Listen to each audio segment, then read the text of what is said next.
swapping in my personal M4, a 2015 car with a few mods. We've lowered it, spaced it. It's got a different set of aftermarket Rotiform wheels on it. Stage 1 remap at about 489 brake horsepower. We dynoed it at the garage. What is the difference though? So we're going to actually start though with this, because I daily drive it. I drive this lot, as you can see by its terrible state outside. It is a little bit, I don't know, it's been under a tree, we've driven it, it rained, things happen, it's just how it is. But what's it like to drive? Well, I feel like it's tight, really tight on the steering, especially in its performance mode. So we put everything in my desired M2 mode, which is actually set up in the car, something you can't do in the 140s, but M cars and stuff, but it has the M1 and M2 modes on the steering wheel. I put it in M2 mode because that's my desirable fast driving mode. So we've actually got everything in sport, so efficiency in sport. We've got the suspension in comfort. Do not put this in Sport Plus on the suspension. Even standard ones, they are horrendously stiff. I prefer this car in comfort mode. It just feels so much nicer to drive, and the steering itself is in sport as well.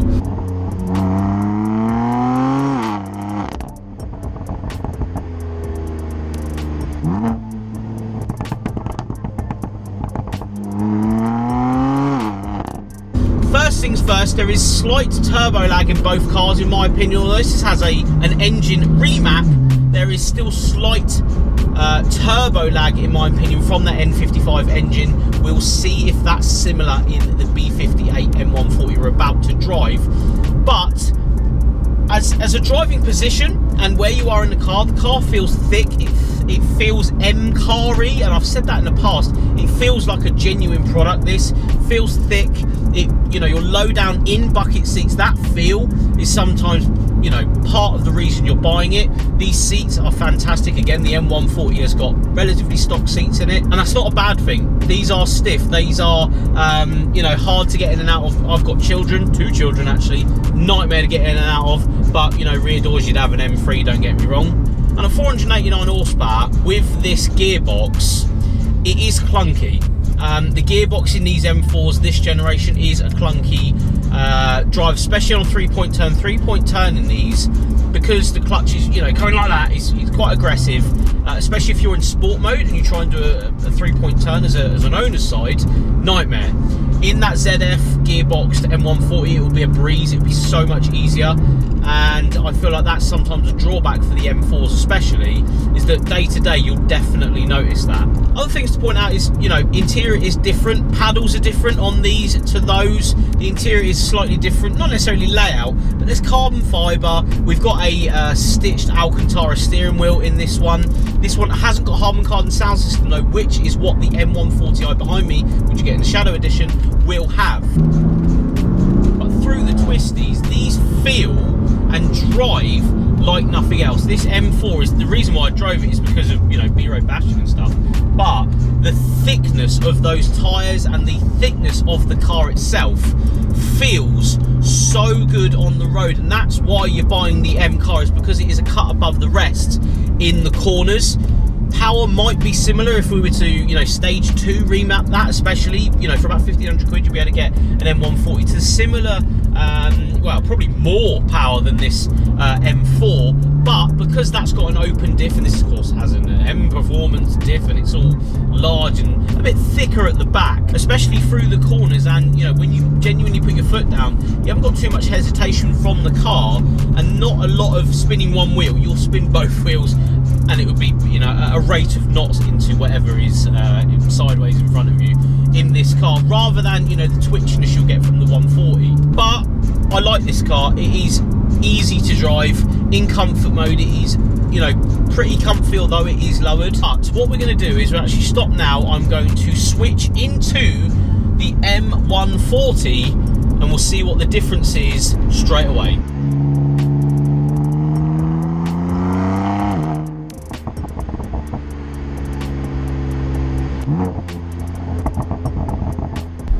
So as we're basing this video on pretty similarly priced cars, this one was 25.5 grand, mine is just under 30. Now as we actually depart in the M140 down a lovely bit of road, Initially, this was bought for 25 and a bit grand in September of last year. So we're talking 7, 8, 9 months ago. This then went up to 27 and a half on We Buy Any Car. So say 28, 29 on forecourt at that current time. So during COVID and stuff, M4s did the same sort of thing. They fluctuated from, you know, say high 20s, low 30s. Very similarly priced cars. I'm going to say that again. This is a very similarly priced car idea. Now, what you get in the 140 that you won't get in the M4 is comfort. This seating arrangement, how this car is, the broadness of the seats, as a larger gentleman like me, you will notice straight away that this is a comfier car. Secondly, the ride is completely different. Although that is stiff and compliant, like an M car should be, this feels more supple. There is a little bit more, not necessarily road noise or road interaction, but you do feel a bit more in the comfort side, or the daily ability, I'm going to say, of the 140 over the M4. Other things, this is an LCI model, so it has newer displays, it has a newer infotainment system, it has newer displays pretty much everywhere, and because this is a shadow edition, it has the black insides and, you know, nice gloss black bits. No carbon in this one though, so if you wanted carbon, it is an option, but it's an option that you don't have to opt in an M4 because it comes with it. Other things to point out is, from a driver's point of view, there's a lot more vision in this car. I can see down the car quite easily. There's no large arches, which makes, of course, the M4 look really cool. But on a daily driving, parking and various things, this one, again, like my M4, hasn't actually got a reversing camera, so we're pretty close in the spec wise. But this one hasn't got it, and it's a bit easier to actually reverse into spaces and actually get in and out of you know, small junction stuff, mainly because you can see down the car properly. There isn't too much overhang size wise that you get in the M4, but of course the drivability of the M4 means it's thick, it's wide, the tyres are bigger. So let's get on to that. It is wider, this is slimmer, I can feel it from the driving position. So we'll rock it into sport now. Now again, this hasn't got M modes on the steering wheel, it hasn't got M mode, it hasn't got any suspension or steering modes in a sense down here that you can actually physically change, but it's got that ZF gearbox, which is different all day long to what you'll get in the first gen M4 that I have. It feels already, even pulling away and stuff, not as juddery, not as sort of immediate with the way it actually wants to drive down the road. That M4, in my opinion, even in comfort mode, it makes you feel like you want to hurt it. So a bit of a nicer stretch of road down here. So what I can feel straight away is the fact that this car is twitchier than my M4 because of the open diff. Open diff meaning that both wheels will independently spin where they fancy. That's the way I see it. I've driven enough 140s to understand that. The M4 doesn't necessarily do that, in my opinion. It does it differently. It does it in a way that the whole car goes sideways, whereas this, it just catches each side. Bit different in a driving perspective because of that, and the slimness of the tyres. Now, they're not exactly slim, this is obviously sat on Michelin tyres, but going from one to the other, you notice the size of that rear being completely different because you've got a smaller tyre size, you've got a smaller wheel as well. These are 18s, they're 19s. It's just, you feel that from the driving perspective initially, especially when you do drive one from the other. So let's get into ownership. Because you want to either buy one of these, maybe if you're watching this video, you want to understand that that M4 will be way more to keep on the road than this will. So a first gen M4 will be a lot more expensive to keep on the road than a newer 140. Here's why, and a few reasons why you would probably want to daily drive this over that, over the idea of it being more comfier, easy to park. You've got back doors, or you can buy an M3, but I mean, you know, it's got back doors.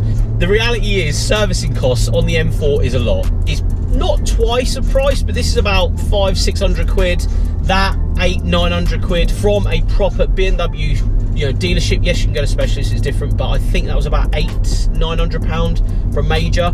This has just had a major, it was £500. Discs and pads for this will set it back around £500. I know the M4 is about £1,200 to £1,300, and that's not through a dealer either, so that is for a specialist or someone else doing them. Just buying the parts is so expensive. MPG, let's talk about MPG, because that's another thing. The B58 engine, in my opinion, is more refined than the N55 you'll find in the M4. So that's getting about 19 to 20 round town. This is getting 30 MPG. On a run, that's about 30–35 if you're really delicate. This will get 40 all day long. Big difference in the MPG figure, and of course not as costly on your wallet. And insurance, if you're young, the owner of this is 25 years old, it's going to be a lot cheaper to run this and actually financially get yourself into one, especially insurance based, because it's not an M car in a sense that it's not got, you know, 400 people doing that's British all over the place. This is a lot cheaper to insure. So if you are again younger, a lot of the M cars have seen trees, bushes have been smashed up in various points in their life, and yes, 140s have as well, but it doesn't attract the same sort of costs for insurance as you would get on one of these. So all round, it's really down to you. If you want to spend a bit more money and get the M car experience, thicker, wider, better braking, more power, all this sort of business from factory, and you want an entry-level M4, that's the one to buy. It is good on everything that an M car should do. It turns in fantastically, and it is a proper genuine product. But if you're a bit more worried about servicing costs and comfort wise, availability as well, there's a lot more of these in the pipeline, and if you want to get a first gen one of these, they're a lot cheaper. This one is, you know, it's a really nice example, and it will be better on your wallet going forward than a similarly priced M4, but that's an M4. So it's really down to you as a person what you actually want from the car and the experience you have as an owner. I could have got myself into one of these and did initially think that this was the way to go, but wanted the full M car experience. Not that you're saying you're not getting it in the 140, but I do feel back to back, they are completely different cars. That turns in completely differently. This is a lot comfier. That's more expensive to run and you know, be in and enjoy, but this is a hell of a car for the money. So yeah, it's really down to you as an owner. If you want to jump in one of those, jump in one of those and have that experience. It does look fantastic in the mirror, but mate, the 140 is insane, and the tuning potential of these B58 engines are biblical. You can get so much from them, and yeah, I would say go and drive both, see how you feel, put the, you know, prices next to each other, and yeah, I'm pretty impressed with this. I'd still go for the M4 because I did at the time go for an M4, but you'd be silly not to get into one of these. I really think these are fantastic cars. So guys, I'm going to leave it at that. Thank you so much for watching. If you did like this video or this style of video, it's more of a versus of both cars driving back to back, please let me know in the comments below. And if you've ever had this experience where you want to get into a newer age M performance car or an M car of a later generation, let me know in the comments what you picked. I'd love to know your thoughts. But thank you so much for watching, guys. We'll see you on the next one.